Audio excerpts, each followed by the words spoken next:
Furminator Plot, and today what we're going to talk about is specifics of growing food in the middle of the woods.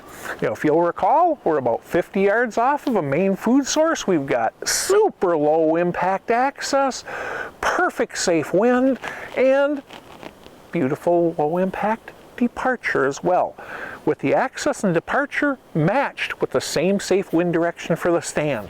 We can go ahead and hunt the snot out of this place without educating deer. That doesn't happen by accident.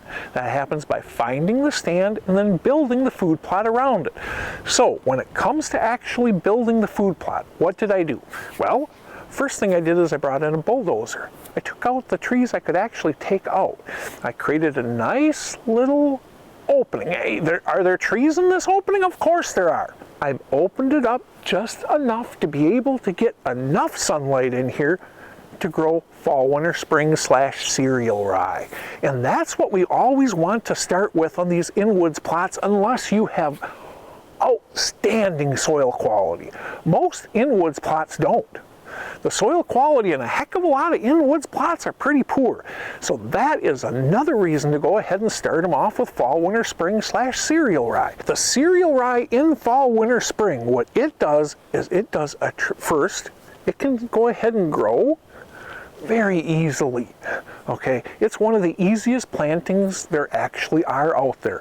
All I do 9 times out of 10 is throw the seed right on top of the dirt. What I did here with the Furminators, I actually went ahead, threw it on top of the dirt, and then I cultipacked over it. That was it. Okay, that's all it takes to, that and a good rain is all it takes to germinate cereal rye. There's another, and as I mentioned, it doesn't require a ridiculous amount of sun.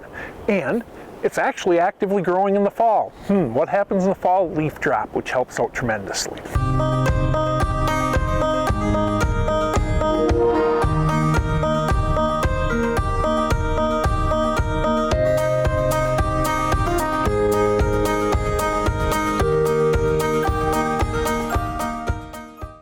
The other advantage to cereal rye is it is a tremendous soil builder.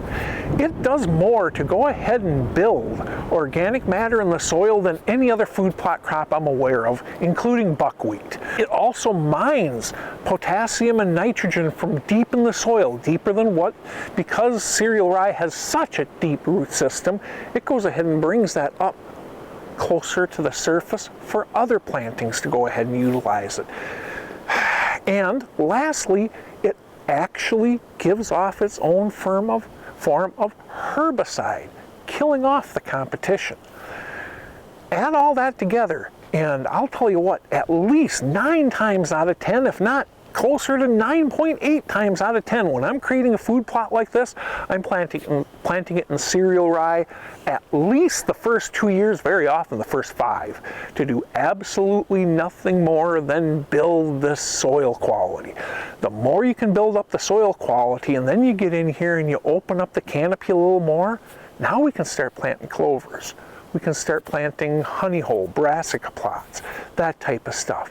But you need to address your soil and light issues first. Okay? Until you get to that point, cereal rye / fall, winter, spring is an awesome product.